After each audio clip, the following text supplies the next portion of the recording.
하나님의 말씀 보도록 합니다. 요한복음 3장 1절에서 7절의 말씀까지 교독합니다. 그런데 바리새인 중에 니고데모라 하는 사람이 있으니 유대인의 지도자라. 그가 밤에 예수께 와서 이르되 라삐여, 우리가 당신은 하나님께로부터 오신 선생인 줄 아나이다. 하나님이 함께 하시지 아니하시면 당신이 행하시는 이 표적을 아무도 할 수 없음이니이다. 예수께서 대답하여 이르시되 진실로 진실로 내게 이르노니 사람이 거듭나지 아니하면 하나님의 나라를 볼 수 없느니라. 니고데모가 이르되 사람이 늙으면 어떻게 날 수 있사옵나이까? 두 번째 모태에 들어갔다가 날 수 있사옵나이까?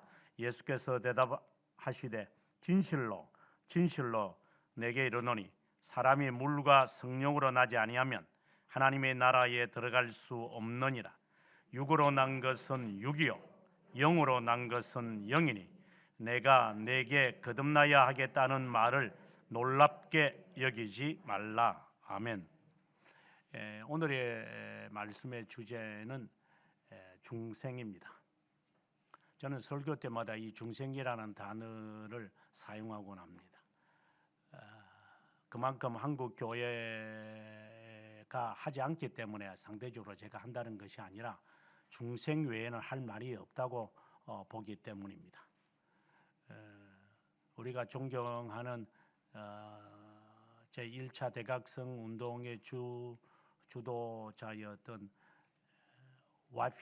조지 와필드도 평생 중생에 관한 설교를 합니다. 중생에 대한 설교는 평생 나 자신만 아니라 우리 모두가 다루어져야 할 주제라고 봅니다. 비판이지만 한국 교회가 중생에 대한 개념이 없기 때문에 성령 회방제에 머물고 있다고 저는 100% 확신합니다.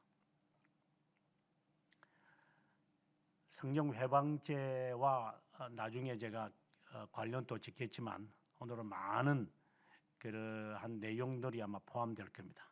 여러분들이 반복해서 들어서 중생에 대한 완벽한 개념은 아니지만 핵심적인 개념을 정리할 수 있기를 바라는 마음입니다. 아우구스티누스가 중생에 대한 이러한 강의는 그가 썼던 고백록 8장에 잘 나타나고 신의 도성에서도 하나님의 도시 그 가운데 13장 13권에서도 자세하게 그가 설명을 하고 크리스천 독트린이라고 하는 그 책에서도 물론 그것은 삼일체론 설명이지만 중생에 관한 내용을 이야기를 하고 펠라기우스와의 논쟁을 할 때도 성령과 그리고 문법에 관하여라고 하는 그 아우구스티누스의 책이 있습니다. 그 책에서도 중생에 관한 이 얘기를 하고 우리가 잘 아는 칼빈 선생도 2권 3장과 4장에서 중생에 대한 이야기를 자세하게 합니다. 그리고 우리가 공부하고 있는 웨스트민스터 신앙고백서 그 10장에 보면은 효과적 부르심이라는 내용에서 이것을 자세하게 다루고 있고 그리고 벨지카 신앙고백서도 22장, 23장, 24장까지 가서 이 내용을 다루고 있습니다. 이 중생 물론 용어들은 다릅니다. 이제 회심이라는 단어와 그리고 부르심이라는 단어와 그리고 중생이라는 단어로 나누어집니다. 본래 피타고라스가 중생이라는 단어를 제일 먼저 쓴 친구입니다. 그가 중생이라고 하는 그 단어를 쓸 때의 개념은 죽고 난 다음에 사람은 다시 태어난다 라는, 그래서 우리가 영어에 보면 regeneration이라는 이제 영어 단어가 피타고라스가 그리스어를 사용할 때 사용한 단어를 영어화해서 중생, 오늘 우리 본문에도 다시 태어나야 한다라는 말이 중생입니다. 한자로. 그리고 regeneration, 예수님도 그 단어를 바로 쓰시는 겁니다. 물론 예수님이 뭐 아람어를 쓰셨지 그리스어를 쓴 건 아니죠. 하지만 이제 요한이 이것을 쓰게 될 때는 그리스어로 이게 표기를 했기 때문에 당시에 가장 적절한 피타고라스 뭐 삼각형 뭐 너비만 알지 피타고라스에 대한 철학자는 잘 모르실 겁니다. 피타고라스는 철학자입니다. 수학자가 철학자고 철학자가 수학자이기 때문에 논리에 입각한 사람들이지 수학은 논리적입니다. 그래서 수학 못한다 이 말은 좀 직설적인 이야기입니다는 뭐 좀 머리가 안 좋다 이렇게 보시면 됩니다. 본래 공부를 안 하는 사람들이고 못하는 사람이고 싫은 사람이 본래 그 수학에 대한 관심, 수학은 가만히 앉아도 되는 게 수학입니다. 수학은 뭐 배워서 되는 게 아닙니다. 본래. 그래서 여러분 스스로가 나는 수학 성적이 안 좋았다 하면 나는 참 머리가 나쁜데 다른 탤런트가 있겠구나 그렇게 생각하면 가장 옳은 겁니다. 괜히 수학 공부시킨다고 과외수업하지 마세요. 별로 의미도 없습니다. 아무튼 이 피타고라스가 사용했던 단어를 갖고 왔지만 의미는 전혀 다르다. 삼위라고 하는 트리니타스라는 단어도 이제 필라데우스가 사용하지만 실제로는 그가 사용한 삼위라는 트리니티라는 단어와 성경이 아니라 신학자들이 사용해 왔던 트리니티와 개념은 다르죠. 단어는 같지만 의미는 전혀 다릅니다. 그래서 여러분들에게 용어 정립을 분명하게 하지 않으면은 여러분들이 엉뚱한 소리, 남의 다리 벅벅 끓는 소리밖에 안 할 거니까 설교 들을 때라든가 강의할 때 똑바로 들어가지고 재정립할 수 있기를 바란다 하는 말을 제가 누차합니다. 중생에 관하여서 예수님이 니고데모와의 대화, 니고데모가 성품이 좀 내성적이다라고 하는 것은 낮에 찾아오지 않고 밤에 찾아왔다는 점입니다. 여기에 보면은 선생이다, 여기에 지도자다 이렇게 되어 있는데 사내들인 공의원이다라고 했으니 상당히 지도자, 지금 같은 국회의원, 뭐 우리나라 국회의원의 개념을 지워버리고 정말 상당히 존경을 받는 그런 분 가운데 한 분이다. 근데 그가 예수님에게 밤에 찾아왔습니다. 나다나엘처럼 이제 그는 구약 성경에 정통한 사람인 게 틀림없습니다. 왜? 하나님께로서 오지 않으면은 당신은 이런 말씀을 할 수 없다. 아마 마겐 하나마 나다나엘처럼 당신은 분명코 내가 아는 뭐 메시아와 같은 자가 아닐까라는 그러한 것을 마음에 둔 것 같아요. 이제 나다나엘도 그렇지만 이제 나중에 4장에 가면은 수가성 여인도 이제 등장을 이제 하는 거지만 이 개념들이 구약 성경에 갇혀 있는 경우도 있어요.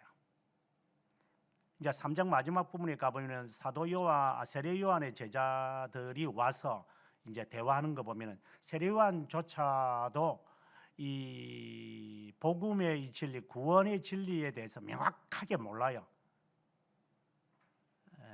그래서 하늘나라에서는 가장 작은 자다라고 이야기를 예수님이 마태복음에 하실 정도로 갇혀 있는 사람들이 있어요.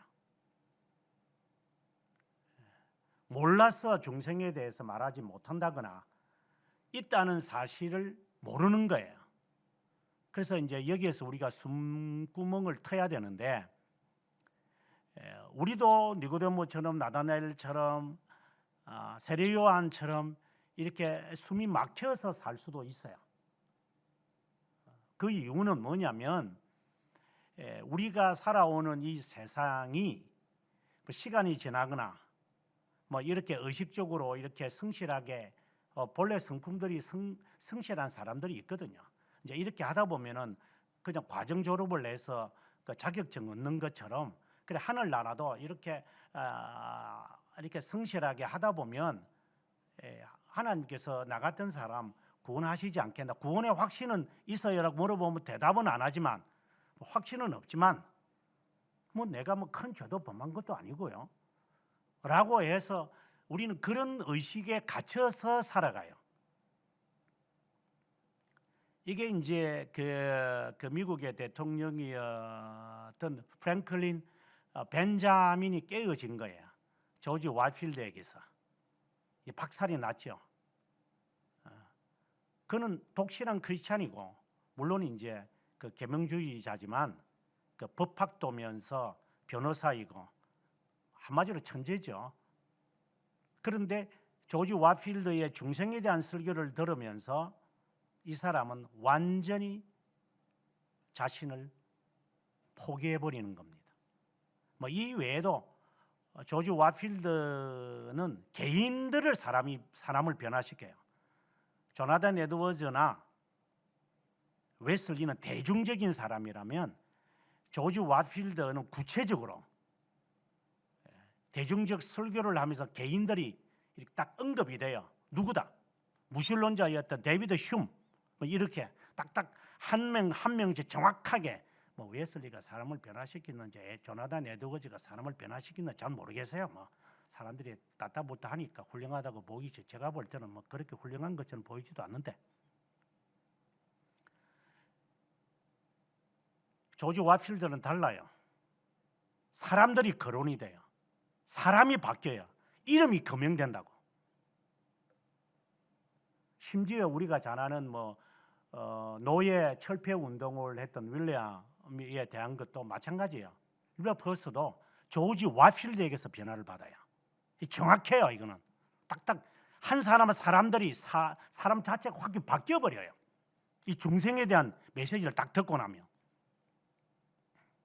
그래서 우리가 여기서 갇혀 있지 말아야 되는 것은 숨통을 트여야 되는데 어떤 숨통을 트여야 되느냐 하면은 사람이 안 변했잖아요.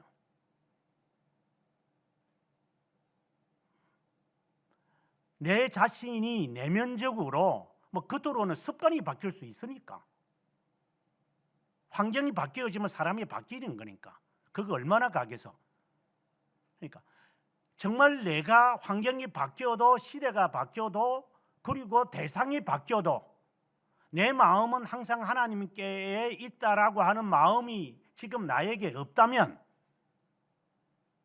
이게 숨통을 트여야 돼요. 중생의 문제에서 답을 찾아야 돼요. 내가 하지 말아야 되는데 왜 자꾸만 나는 하고 있어? 그 중생에 대해서 고민을 안 했기 때문에 그런 거예요. 왜 내가 별로 잘못한 게 없잖아 내가. 뭐 인간적으로 볼 때는 괜찮거든요. 장관 상도 받는 사람이고 뭐 회사에서 인정을 받는 거고 부모들도 좋아하고 친구들도 뭐 정말 저 사람은 참 신자답다 이렇게 칭찬받는 난데 뭐 내가 그렇게 아쉽습니까? 천만에 갇혀 있는 사람입니다. 변화된 것이 없다면 내가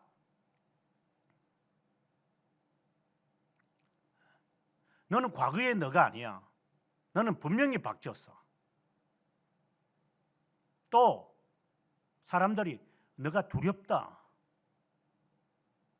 이러한 것에 대해서 예를 들어서 자녀 가운데서 교육자 생활을 하는 사람이 있다면 내 아들이고 내 딸이지만 두렵다. 내 부모님이 교육자지만 목사고 전도사지만 정말 당신은 존경을 받아야 돼. 당신은 뭔가 달라. 이런 것이 없다면 그 대상자는 중생에 대한 개념이 없는 거예요. 구분받고 안 받고를 말하는 게 아니라 중생에 대한 개념이나 제 표현으로 하면 중생의 경험이 없는 사람이에요. 효과적 부르심을 받지 않았다 이 말입니다. 효과적 부르심이라는 것은 성령 하나님의 사역에 중점을 두기 때문에 그 단어를 쓰는 거고 중생이라는 단어를 쓸 때는 하나님의 관점과 인간의 관점을 둘 다 특별히 더해서 거룩한 삶이 좀 포괄적이죠. 그래서 하나님의 정령과 인간의 정령과 거룩한 삶을 다 통틀었을 때 우리가 용어로 중생이라는 단어를 써요. 회심이라는 단어를 쓸 때는 인간 중심이에요. 내가 돌아선 거니까.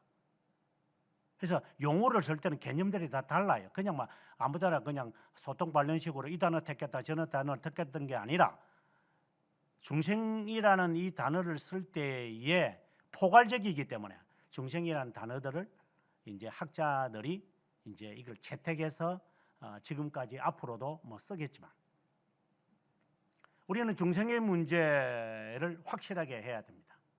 그러나 중생은 성령 하나님께서 사역하시는 것이기 때문에 이것은 단회적입니다. 그러나 인간은 이것을 반복해야 됩니다. 인간이 쉽게 잊어버리기 때문에. 그래서 중생의 경험이라는 단어를 제가 만들어서 우리는 경험을 계속해서 한다. 계속해서 해야 된다. 왜? 우리는 잊어버리기 쉽기 때문에. 잔재들이 남아서. 그래서 하나님께서 우리에게 역사하시는 것은 영혼에서 행하시니까 단회적이지만 근데 언제 일어난 것도 모르죠. 영혼에서 일어났으니까. 하지만 우리 자신은 경험에서 이것을 깨닫는 것이기 때문에 그리고 삶이 변화되면서 점점 확신이 더해가기 때문에 이것은 반복되어지는 거예요. 그래서 우리는 여기서 헷갈리죠. 성령 하나님의 사역은 단회적인데 맞아요. 단회적이죠. 근데 네가 볼 때 네가 단회적이냐라고 하는 것을 봐야 됩니다. 이제 여기서 잘못된 개념이 시작하는 거예요. 내가 한 번 비춤을 받았고 그건 성령 하나님의 역사죠. 지속적으로 그의 삶이 변화되는 것이 지속되지 않으면 또 지속하려고 부단히 떨림이 없으면 그것은 감정적일 수도 있어요. 그래서 우리가 여기서 조심해서 들어가야 돼요. 웨스트민스터 신앙고백서에서 효과적 부르심을 설명하기 전에 그리고 대교리 문답에서도 57문부터 시작을 해서 65문까지가 이제 연합교회 부르심 이렇게 주제가 가요. 이 순서를 아주 면밀히 보셔야 돼요.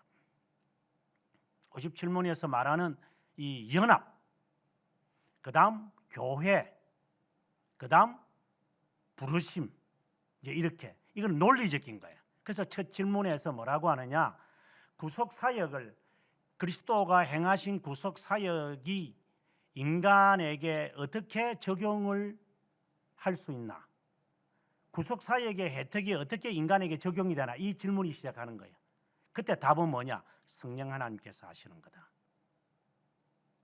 그러면 성령 하나님은 어떻게 우리에게 역사하시는가 이렇게 아주 논리적으로 이렇게 전개해 가기 때문에 중생에 대하여서 아주 간략하게 이해를 읽어서 잘 이해가 안 되지만 어쨌든 이해가 되려면 57문에서 65문까지 읽으면 감이 와요. 근데 그거 한 번 읽어도 될 게 아니에요. 한 4, 50번 읽어야 아마 조금 개념이 잡힐 거예요. 4, 50분. 자, 그러면 이제 니고데모가 예수님을 찾아왔어요. 이제 했던 말이 이제 이겁니다. 당신은 하나님께로부터 온 선생입니다. 랍비라는 말이죠. 하나님이 함께 하십니다. 근데 이게 무슨 뜻인지를 몰라요, 지금. 임마누엘이라고 하는 단어가 1장 21절 마태복음에 나왔지만 이건 임마누엘이라는 말이거든요. 하나님께로부터 오셨습니다. 이건 기름 부음을 받았다라고 하는 개념이에요. 그런데 이것이 지금 당신에게 적용이 될 것 같은데 이제 거기서 더 이상 진전이 안 되는 거예요. 딱 막혀버렸어요. 이제 여기서. 왜? 겉으로 행하는 거 보니까 이적을 행하고 사람들이 이렇게 막 떼거지로 모여서 오는 거 보니까 뭔가가 다릅니다. 내가 아는 랍비들하고 당신하고는 다른 겁니다. 이제 여기서 그는 이제 질문을 하고 싶은 거죠. 그때 주님은 그의 심정을 이미 간파하셨기 때문에 질문에 대한 답을 냅니다. 진실로 진실로 너희에게 말한다. 3절과 5절에서 주님은 두 번이나 말합니다. 아멘, 아멘. 너에게 말하마. 정말 진실하게 말한다. 이 말은 정말 잘 들어야 된다. 정말 잘 들어야 된다. 사람이 거듭나지 않으면 하나님의 나라에 들어갈 수 없다. 정말 잘 들으셔야 됩니다. 나머지 어린아이가 같이 되지 아니하면 하나님의 나라에 갈 수 없다. 심령이 가난하지 아니하면 하나님의 나라에 들어갈 수 없다. 의의 굶주리고 목마르지 않으면 천국에 들어갈 수 없다. 이 말은 다 부수적입니다. 이 포함관계를 정확하게 하셔야 됩니다. 사람이 거듭나지 않으면 중생입니다. 중생되지 않으면 하나님의 나라에 들어갈 수 없다. 이건 대전제입니다. 지난주 수요일 날 제가 천국에 가까웠다, 회개하라 라는 말씀을 했는데 주님의 메시지의 핵심입니다. 하나님의 나라에 들어가려면 회개해야 한다. 어떤 회개를 해야 됩니까? 답을 찾아야 됩니다. 뭐 믿음으로 들어가는 하늘나라, 어디에 그래 돼 있어요, 성경? 추론해 보니까 그 말이 맞는 거죠. 믿음으로 우리는 구원받는 거 아니에요. 성경 어디에 그래 돼 있어요? 은혜로 말미암아 구원을 받는 것이고, 믿음으로 인하여서, 믿음으로 말미암아서, 은혜로 인하여 믿음으로 말미암아, 이렇게 돼 있죠. 그래서 은혜로 우리는 구원을 받고 믿음으로 어렵다 여김을 받느니라. 이 분리를 분명하게 해야 돼요. 아무튼 짬뽕 시켜가지고 어린아이들 식으로 이해하지 말고. 거듭나지 않으면 못 들어갑니다. 대전제입니다. 그러니 이거 이제 하는 말입니다. 이게 처음 듣는 이야기니까. 그렇다고 구약 성경에 중생이라는 단어는 없지만 에스겔 36장 25절에서 27절이 가장 대표적입니다. 내가 새 영을 너희에게 줄 테니까 새 사람, 돌 같은 마음이 이제 어린아이의 살길처럼 바뀔 거다. 이건 중생에 대한 이야기입니다. 이미 그 말을 해서도 그게 중생인지 모릅니다, 사람들이. 우리도 마찬가지입니다. 성경의 여러 곳곳에, 신약 성경의 여러 곳곳에 이 중생에 대한 말을 해도 그게 중생인지 개념이 설정이 안 돼 있어요.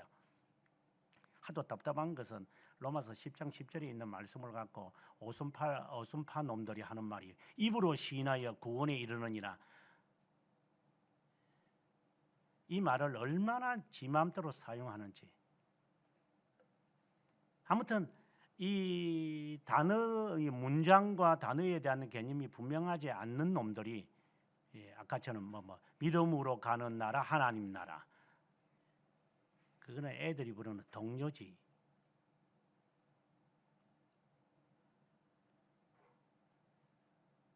이 개념이 설정이 안 됐기 때문에 니고데모는 질문할 수밖에 없죠.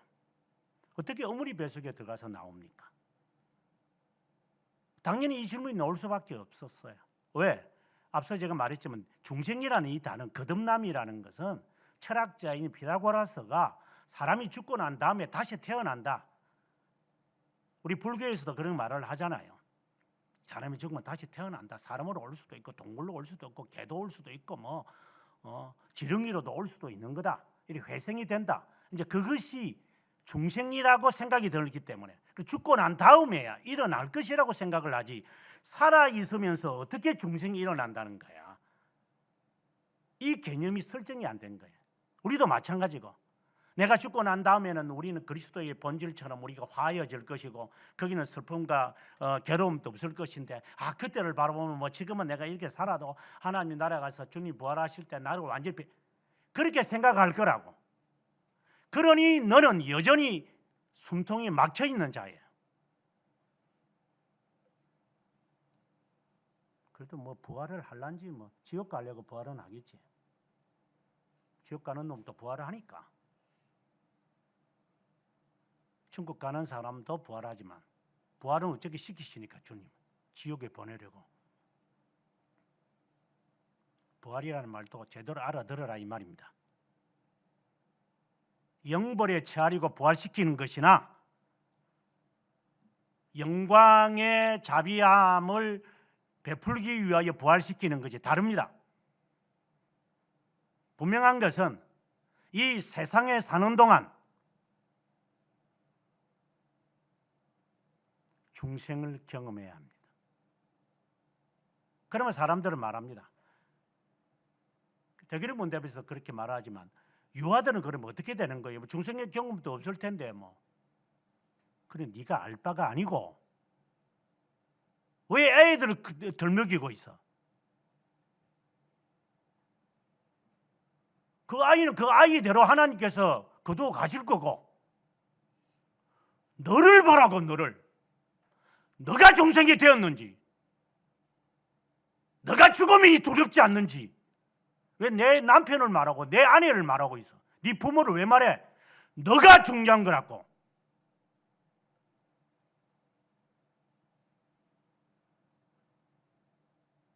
네가 죽는데 뭘 소용이 있어 모든 게. 이거는 이기심을 말하는 게 아니라 개인성을 말하고 인격이라는 말을 하는 거예요. 괜히 어려운 척하지 마세요. 내가 저 사람을 살려둔다 하더라도 니하고 무슨 상관이 있어? 뭐 내가 예수 믿고 하는데 우리 가족은 다 예수 믿어. 꼴값들을 떨고 있는데 이것들이. 그렇게 하든 말든 그게 무슨 할 말이야 그게? 그래도 우리는 뭐 내가 믿고 나는데 우리 가정은 다 예수 믿고 저 가정은 예수 아직도 안 믿고. 그게 뭔 상관이 있는데 그게? 아직도 정신들을 못 차리고 있는 것 같아요. 그럼 전도하지 말라는 말. 전도하든 안 하든 그거는 너에게 해야 될 일이고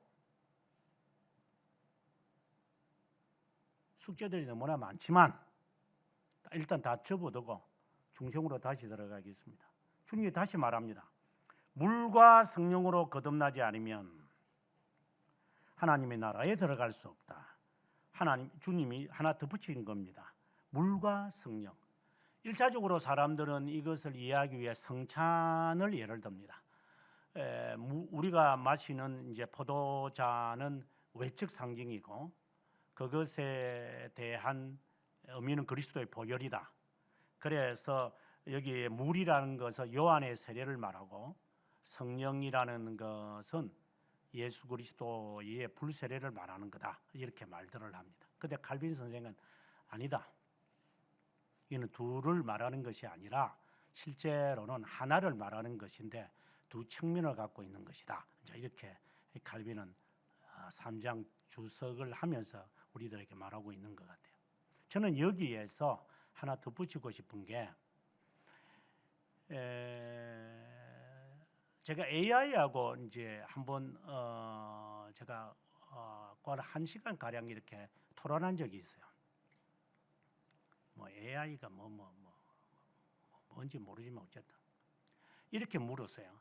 성령 하나님은 우리에게 반드시 행하시는데 다시 말해서 단회적인데 왜 성령 하나님께서 이제 그 요한의 세례가 있고 우리가 지난 주에 우리가 사도행전 제가 설교하면서 오래전에 그런 설교도 했지만 왜 요한의 세례가 있고 요한의 세례밖에 들은 것이 없다라고 말하고 나중에 성령께서 베드로를 통하여 이제 온 가족과 친척, 친구들이 다 받게 된다. 그러면 세례를 둘이 있는 거 아닙니까? 그러면 성령 하나님께서 세례를 베푸는데 역사하시는데 왜 요한의 세례와 같은 것이 있고 불과 같은 이는 성령. 그래서 감리교가 오순절 요거 잘 이용해 먹는 것들이다 라고 제가 했습니다. 그래서 오늘의 이 말씀과 관련을 지어서 사람들이 이거는 회개를 촉구하는 것이다 이렇게 이제 이야기를 하고 그 다음에 여기서 성령은 예수 그리스도의 인격을 말하는 거다. 그래서 요한의 인격과 예수 그리스도의 인격이다. 이제 이렇게 이제 말을 해요. 이제 그것도 맞는 말이에요. 하지만 한 단계 더 들어가야 돼요. 성령이 역사하시는데 뭐 물로 뭐 세례를 받게 하거나 그리고 불로 세례를 받게 하셔요. 이거는 지극히 인간적이죠. 하나님은 영이신데 뭐 두 번, 세 번에 걸쳐서 이렇게 단계적으로 하실 것 같다? 그건 말도 안 되는 소리죠. 근데 성령께서 역사하시면 사람은 반드시 행동으로 옮겨가게 돼요. 근데 안 해요, 인간들이. 그러면 성령께서 우리에게 역사하실 때는 이렇게 점진적으로, 이게 단계가 아니라 점진적인 것이 있을 수 있는 거예요. 그래서 신앙의 선배들은 외적 부르심이다 이렇게 말을 해요. 그럼 외적 부르심은 뭐냐? 마음을 조명하는 거예요. 마음을 조명해서 말씀을 깨닫게 하시는 거예요. 그래야 자신이 하나님의 자녀라는 것을 깨달을 수가 있어요. 무에서는 깨닫게 하시지 않아요. 말씀과 영으로 하시기 때문에. 바로 이 점이에요. 자, 하나님이 어떤 사람을 이렇게 동일하게 어디에 있는 사람들이 복음을 들어야 돼요. 또 선포되어야 돼요. 이건 돌토레이트에서 분명히 말하고 있는 거니까. 모든 사람이 모든 말씀을 모두가 듣게 해야 한다. 이제 여기가 이제 선교라는 단어가 이제 집어 들어가는데 그건 맞는 말이에요. 하지만 동일하게 반응하지 않는다. 왜? 어떤 자는 강한다. 아니, 하나님의 역사는 어떻게 강을 해요? 아르미니우스파는 강한다고 그러거든요. 그럼 강하는 자는 누구겠어요? 당연히 유기된 자죠. 그러면 유기된 자도 외적 부르심을 받아가지고 교회에 오잖아요. 교회당에 와요. 서름교회도 숱한 자들이 들어왔다가 화달짝하고 도망차는 놈들을 최근까지도 보잖아요. 우리 숱하게 봐요. 왜? 이스라엘 백성들이 탈출할 때 잡족과 수많은 민족이 함께 출발해요. 그래서 하나님은 다 죽이시는 거죠. 그래 겨우 남아있는 사람은 2사람밖에 안 남게 만들어. 물론 20세 이상이지만 다 썰어버립니다, 하나님. 여러분도 그 2명 가운데 1명이 될지도 모르죠, 제가 볼 때는. 그럼 나하고 상관없으니까 저는.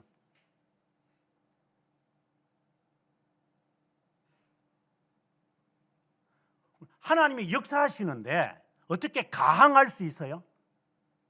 그 가항이라는 것은 선택되지 않은 자이기 때문에 강한다. 하나님이 창조자가 이렇게 변화시키려는데 인간이 강한다는 이 말은 좀 더 정확하게 표현하면 그들에게 무관심하시는 거죠. 성령의 역사하지 않으세요. 그런데 성령의 역사한 것처럼 자신이 스스로 꾸며서 교회에 와요. 그게 외적 부르심이잖아요. 말씀을 들어 감동도 받아요. 아멘 해요. 봉사도 해요. 충성도 해요. 그리고 직분자도 맡아요. 그리고 수년 동안, 수십 년 동안 정말 성실하게 신앙생활 잘해요. 그하고 무슨 상관이 있어요?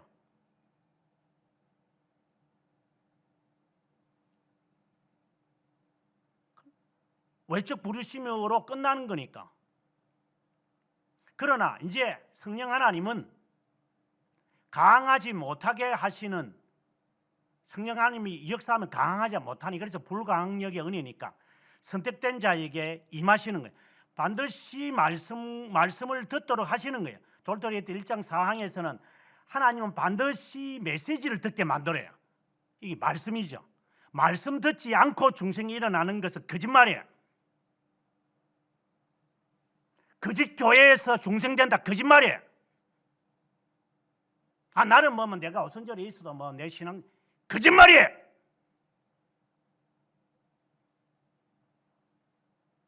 내가 뭐 이렇게 뭐 신앙생활을 내가 그런 내 중심 하나님께 있으니까 거짓말이에요. 그는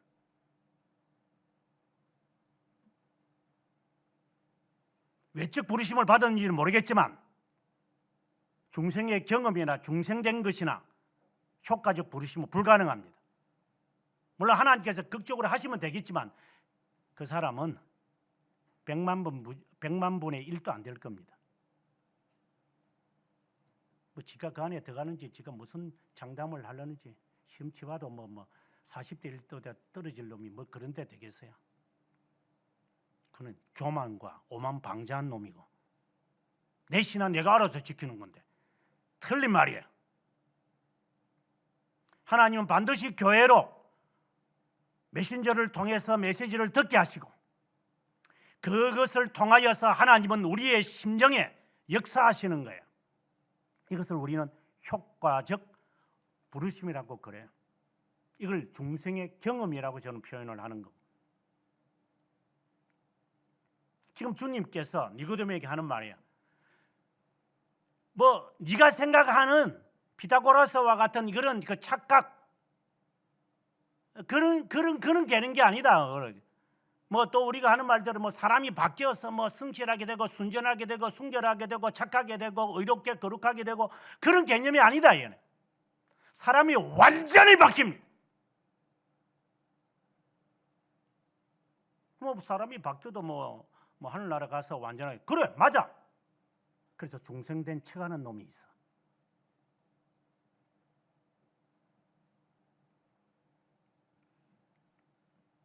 하나님은 완전하신 분이시기 때문에 모든 것을 바꾸어 버립니다. 제일 먼저 의지부터 변화시키시겠지만 감정까지도 하나님은 순화시키게 만듭니다. 물과 성령이라는 이 말은 칼빈에 의하면 이건 하나를 말하는 거다. 청면은 회개겠지만 이것은 성령 하나님의 역사다. 그래서 마태복음 3장 11절에 보게 되면 내 뒤에 오시는 이는 불과 성령으로, 불과 성령이라는 말은 아니고 불과 더불어 성령 하나님이 이렇게 돼. 그러니까 불과 성령이라는 말은 같은 말이죠. 그것처럼 물이 따로 있고 성령이 따로 있다는 게 아니라 물로 더불어 하시는 성령 하나님 이렇게 해석이 돼야죠. 그래서 회개가 따라오는 거죠. 그래서 생명에 이르는 회개가 중생의 경험을 할 때 일어나는 거예요. 그게 물과 성령이라는 두 측면이 한꺼번에 나오는 거예요. 회개.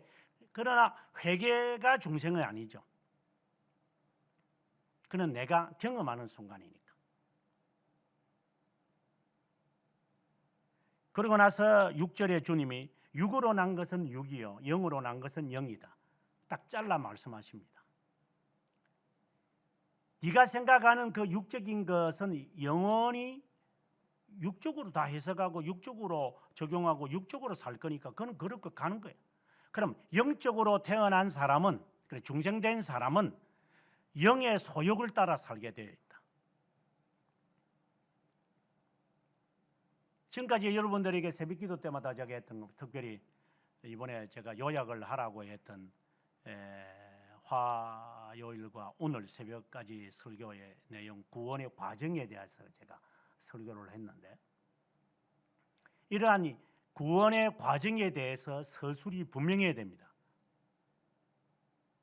그것을 말씀을 통해서 듣고 내 자신의 어느 부분이 여전히 그리스도의 보혈로 속죄함을 받았다는 사실이 확신이 돼야 됩니다. 그래야 사람이 바뀌어진 것을 느낍니다. 그전에는 안 바뀝니다. 습관은 바뀌어졌죠. 왜? 의지가 바뀌었으니까.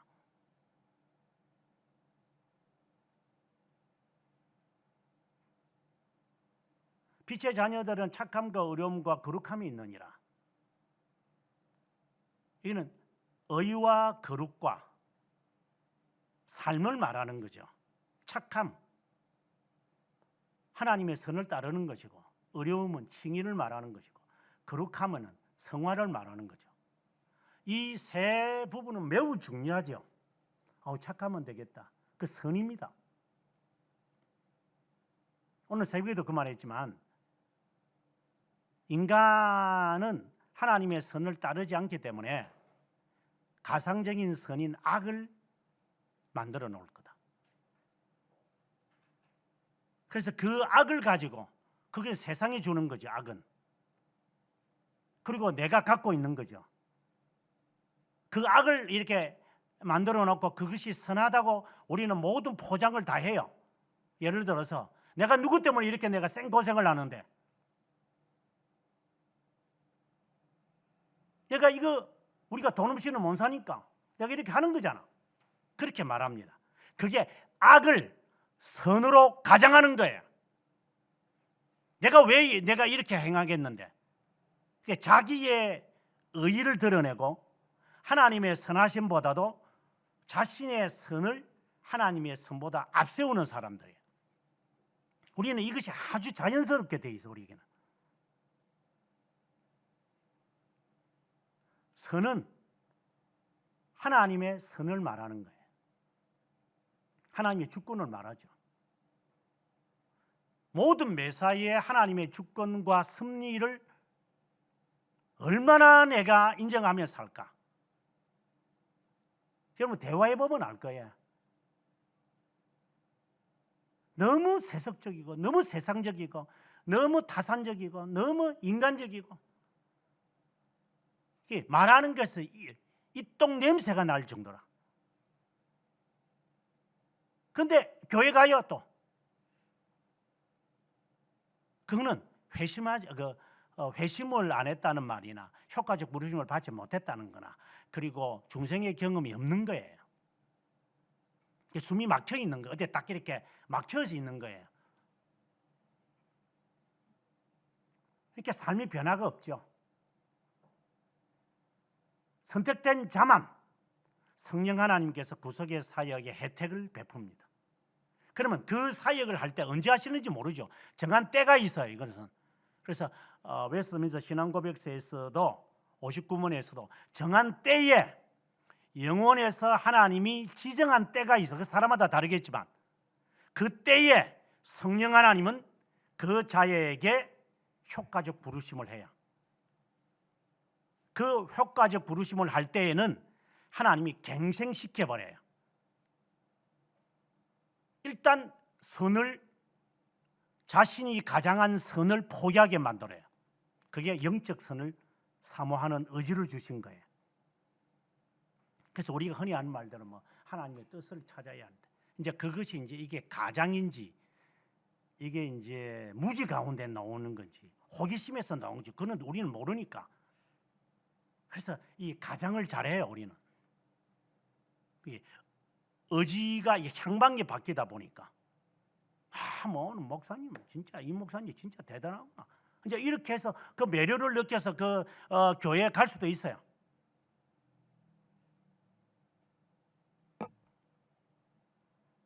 그것도 효과적 부르심이 아니니까. 죄에 대한 이 문제가 절실하게 자신에게 주어지면 방향이 하나님의 선하심을 향하여 방향이 바뀌어 내가 원하고 내가 선하다고 내가 옳다고 내가 의롭다고 여기는 것을 포기하는 거죠. 그래서 직장에서 빨리 마쳐서 어차피 교회 가야 되겠다. 그거 맞는 거예요. 그렇게 나오죠. 하지만 그것은 당연한 것이고 그 다음에 들어가서 더 깊게 들어가서 더 넓게 더 깊게 들어가서 죄의 심각한 문제를 허물을 벗어야 되겠다. 매일 손을 씻는 것처럼 정말 말씀을 통해서 나를 계속해서 더덕 붙어 있는 이 기름때를 계속 벗어야 되겠다. 이거 정말 절실해요. 이 사람은 효과적 부르심을 받은 사람은 이게 얼마나 위험하다는 걸 알아요. 양치질을 안 하면 이빨이 썩어가지고 치과에 가서 줄이려 하는 그 소리 들을 때 그냥 치가 떨리죠. 그래 그 공포가 있어. 공포. 하고 싶어서 하는 게 아니라 무서워요. 이게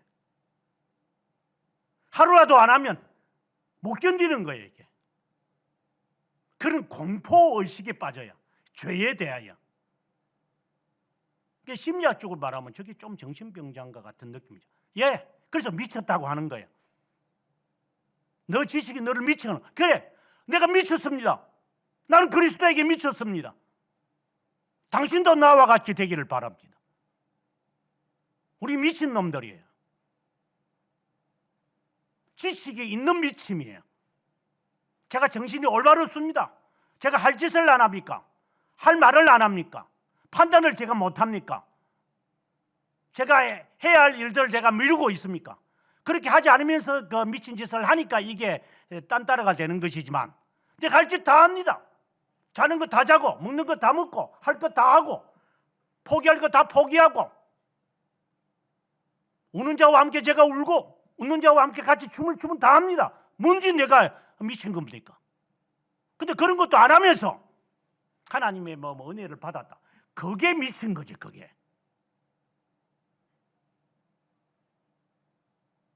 지금 여러분들이 직장 생활을 하면서 신앙생활을 하는 게 매우 어려울 거예요. 그게 정상이죠. 뭐 직장 안 다니는 사람은 뭐 좋겠다 그래. 직장 안 다니면서 돈을 갖다 주는 사람이 좋을 것 같습니까? 이게 아직도 정신이 없는 것 같아, 이게.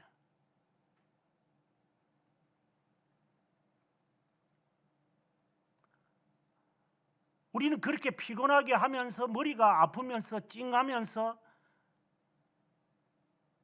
차 사고도 내면서 한 정거장 두 정거장 더 가고 난 다음에 내릴 정도지만 그러면서 그렇게 사는 게 그게 정상이에요. 그게 제대로 미친 거예요. 그게. 그래서 주님의 그 선하심에 몰입하는 겁니다. 정상적인 미침이다 이 말이야. 저기 미쳤다가 아니라. 그리고 난 다음에 말씀을 통하여 자꾸 보니 이 말씀이 나에게는 마치 명경처럼 보여서 이것도 또 하나 벗겨야 되고 한없이 벗겨도 또 때가 묻고 벗긴 만큼 더 때가 묻는 것이고 얼마나 깨끗하게 해야 되는지. 그래서 앞서 말씀드린 공포 하고 싶어서 하는 게 아니라 이거 안 하면은 나중에 그 소리를 들어야 되니까 돈은 돈대로 나고 고생대로 하고 고통대로 당하고 공포는 공포대로 당할 거니까 무서워서 하는 거예요. 그래서 너의 구원을 두려움과 떨림으로 이루어 가라고 하는 거예요. 누가 하고 싶어서 하는 겁니까? 필요해서 하는 겁니까? 나를 날마다 깨끗하게 해야 되니까. 그래서 발을 씻는 거잖아요. 발냄새가 날 거니까 발 씻는 거지. 누가 발 씻고 싶고 해서 다 귀찮지. 피곤한 사람들 그냥 잡아 자고 싶지. 나중에는 발톱도 깎기 싫습니다. 다 하기 싫어요. 하지만 안 하면은 안 되니까 하는 거야. 이게 정상인이에요. 정상인. 그거 싫다면 그건 미친놈이고.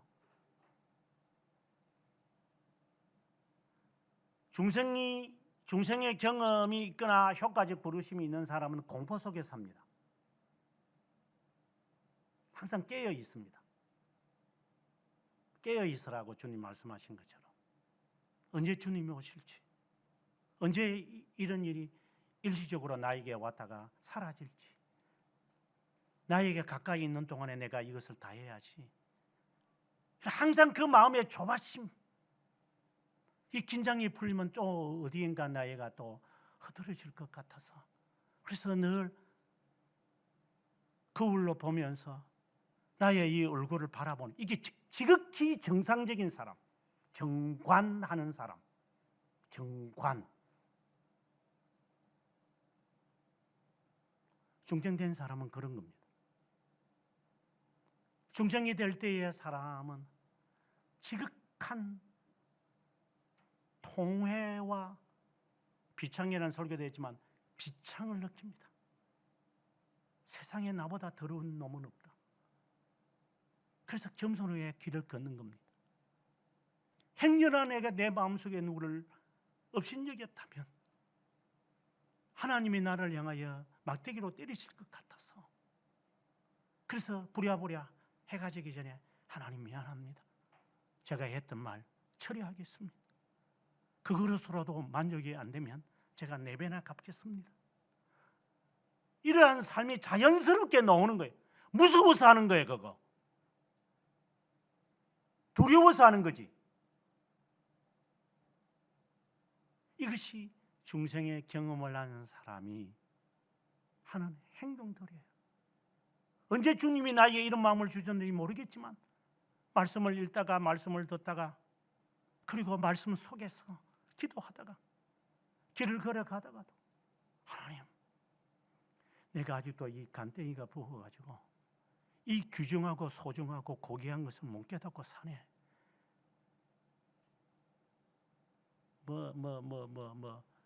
감동적인 영화 보고 눈물 쩔쩔 흐리는 거하고 성령께서 감동시켜서 눈물 흐리는 거하고 같이 취급하는 가운데, 찬송 부르면서 눈물 찔찔 흐리는 거하고 정말 진정한 경건한 슬픔, 진정한 슬픔에서 빠져서 우는 거하고 성격이 같은 줄 아는 가운데 염분이 다를 거야. 나중에 짜가지고 다시 한번 염도 측정을 해보라고. 우스개 이야기지만 너 자신을 속이지 못할 거야. 왜? 너는 변화가 없다면 성령의 역사는 아니니까. 왜 안 변합니까? 반드시 변합니다. 그것이 성령의 불가항력의 은혜입니다. 변화가 안 된다면 그는 유기된 자든지 아니면 중생의 경험을 하지 못한 자든지 아니면 호기심으로 하나님의 말씀을 사랑하는 자든지 아니면 정말 말씀의 이 깊이에 빠져서 배우면 배울수록 고개가 숙여져서 하나님 알겠습니다, 알아듣겠습니다, 하나님 더 이상 말씀 안 하셔도 됩니다, 제가 그냥 하겠습니다, 이러한 마음이 나에게 물밀듯이 오기 때문에 감출 수 없는 이 슬픔, 멈추지 않는 이 울음, 애통, 하나님 앞에 엎드려야 될, 하나님 이 밤에, 이 낮에, 이 심야에, 이 새벽에 주님이 나를 부르시는 것 같다.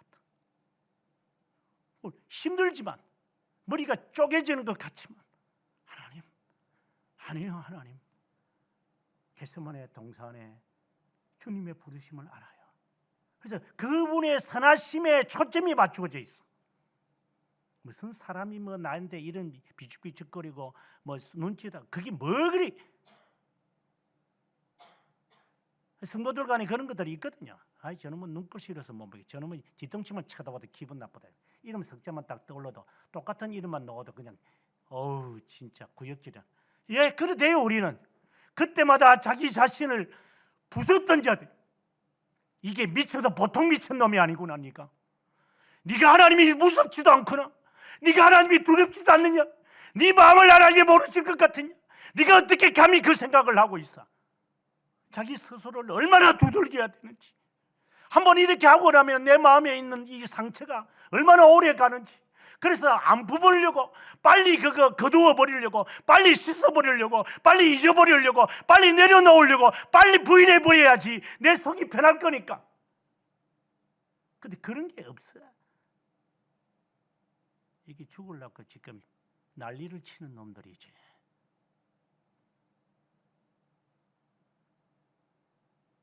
중생된 자는 자릅니다. 그래서 주머니에 있는 금전을 헌금을 하려고 했다가 처음에는 동전 몇 님 주고 싶어서 좀 더 드려야 되겠다고 갔다가 은전을 함께, 아니다, 이 만은 좀 괜찮은 거구나. 나중에는 주머니에 있는 모든 금전을 다 내어놓았던 벤자민 프랑클린처럼 당신은 진짜 목사요,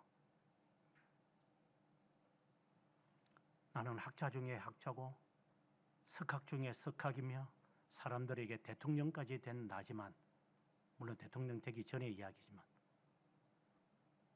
나에게 이런 말을 하는 자는 없어서.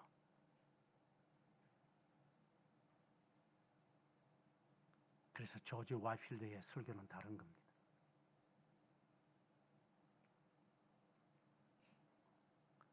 중생이 목사가 시켜주는 것도 아니에요. 성령 하나님이 선택된 자에게 비밀적으로 정한 때에 말씀 선포와 말씀을 읽는 가운데 나를 녹여버립니다. 함께 가자. 예, 뭐 재산을 팔아가 가난한 자에게 나눠주고 뭐 토색한 것에서 내변하고 이러한 그 주장 그 자체도 오는 거지만 그게 중생이라고 판에 박힌 듯이 말하면 안 됩니다. 평생입니다. 그래서 여호와는 나의 목자이시니 나에게는 당신 외에는 없습니다. 당신만이 나의 목자이십니다. 당신이 나를 푸른 초장으로 나를 인도하시는 거고 잔잔한 물가로 나를 인도하실 거고 눕게 하신 것인 줄 압니다. 내가 비록 어둠 속에 다녀도 당신이 옆에 계시니까 두렵지 않습니다. 여전히 나에게는 악이 있습니다. 내 옆에. 하지만 두렵지 않습니다. I fear no evil. 악이 나에게 있습니다. 그리고 이것도 하나하나 제가 싸울 겁니다. 하나님. 내 이 속에 잠재해 있는 이 악의 삼총사가 나를 괴롭히는 줄 압니다. 하지만 조금만 더 시간을 주시면 내가 이거 싸우고서 정말 담대하게 어린아이처럼 하나님 보좌에 사슴처럼 뛰어갈 겁니다. 하나님, 지금이 그때지요. 할 때가 있을 테니 하나님, 그때까지만 살려주십시오. 이런 간절한 기도가 자연스러울 겁니다. 주님은 니고데모에게 이거는 바람의 역사다. 모른다. 어디서 왔는지. 인간적인 외형으로 알 수 있는 것도 아니다. 하지만 14절 15절에서 주님 말씀하신 것처럼 인자가 들려야 하리라. 구속의 사역을 말합니다. 주님을 바라볼 때 주님 바라보기만 하면 된다. 그래서 찰스 스펄전이 바라보고 17세에 중생의 경험을 하는 겁니다. 나는 이제야 새로 태어났다. 나는 이제야 하늘 문이 열리는 것을 나는 경험했다. 나는 이제야 하늘의 보좌를 바라보게 되었다. 이것은 중생의 경험을 하는 사람들이 다 이구동성으로 하는 말입니다. 나는 이제 하늘의 문이 열리는 것을 경험했다. 루터가 하는 말입니다. 물론 칼빈에게는 그런 말은 없습니다. 감성이 풍부한 사람은 그렇게 느낄 겁니다. 저 자신도 그랬습니다. 그 밝음, 그 맑음, 그 세미한 음성, 말씀 속에서 정신없이 말씀 속에 들어가서 이 말씀 전체가 마치 코드가 뜨는 것처럼 막 떠질 때 이 말씀이 막 그 자리에서 대굴대굴 굽으면서 하나님, 더 이상 이 말씀의 의미를 알면 저는 숨이 막혀 죽을 것 같으니 오늘은 여기까지만. 하나님, 이 말씀 안에 잠겨질 때 마치 내가 물속에 잠기는 것처럼 잠겨서 다시는 인간이 어느 부분에도 저 자신을 가만히 두지 않을 겁니다. 이멀전시킬 겁니다. 그냥 물속에 확 집어넣어버릴 겁니다. 이것이 날마다 나에게 사라진다면 나는 죽은 놈이니까 하나님, 오늘 밤에 내일 아침에 눈을 뜨기 전에 이 마음을 가지고 제가 살게 해주세요. 이게 중생된 자들이 하는 꼬라지입니다. 저는 그 꼬라지를 죽을 때까지 하고 싶습니다. 그것을 정말 꼬라지라고 한다면 당신은 지옥 갈 거야. 아직 그 꼬라지를 하지 않았다면 당신은 유기된 자야. 지금까지.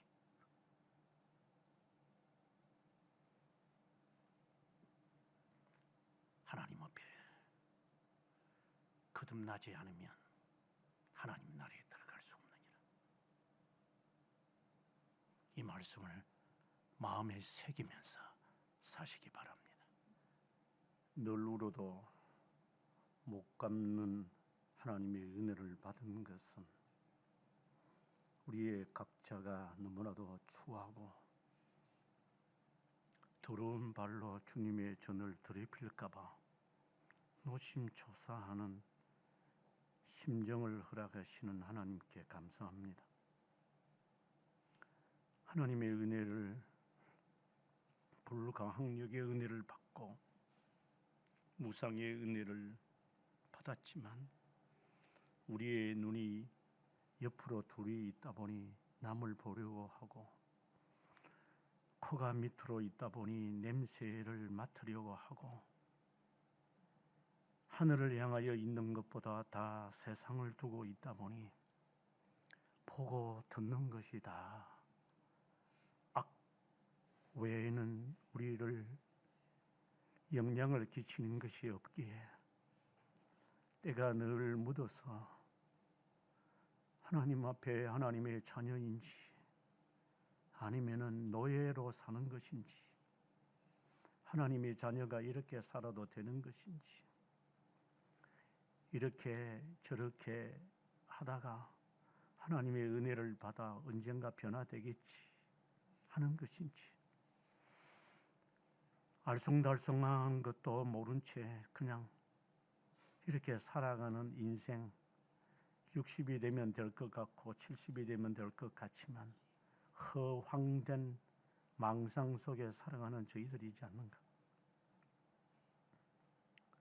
자비로우신 하나님, 불쌍히 여겨 주시기를 주님께 간구드립니다.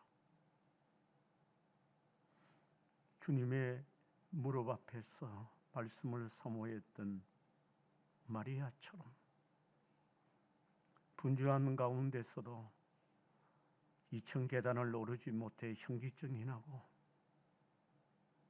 머리가 아파서 운전대를 붙들고 하나님 잠깐만 5분만이라도 단잠을 주시면 오늘 하루 견딜 것 같다는 기도하면서 살아가는 인생이지만, 하나님, 하늘에 대한 소망이 있기에 이 정도는 하나님 참아내고, 이 정도는 견딜 수 있고, 이 정도는 감내할 수 있고, 이 정도는 쉽게 넘어갈 수 있다고 하며 오늘 또 힘을 내고 하나님의 자녀답게 자세를 바로 하고 정관하며 살아가는 한 사람, 한 인간, 한 인격체를 중심을 보시며 동행하시고 담소를 나누시며 중보하시며 먼저 가 계시는 주님을 바라봅니다. 그러기에 10,000,000원이 내 앞에 쓰러진다 하더라도 나는 두려워하지 않으리이다 하는 고백이 우리의 찬송이 되게 하시고, 풍랑이 이를 때 겨처럼 날려가지 않고 우뚝 담대하게 환난의 쓰나미 앞에 설 수 있는, 하나님 시험해 보십시오. 환난을 주어 보십시오. 제가 견딜 수 있을는지 앗아가십시오. 하나님 바닥을 치게 하십시오. 주님을 부인하는지 하는 그러한 대담한 믿음의 소유자, 흠말이 아닌 진실한 말을 통해 하나님을 우러러 감히 보지 못하는 심정으로 평생 살아가는 한 사람이기를 소원하옵고, 그런 자들의 하나님이신 우리 주 예수 그리스도의 이름으로 기도드립니다. 아멘.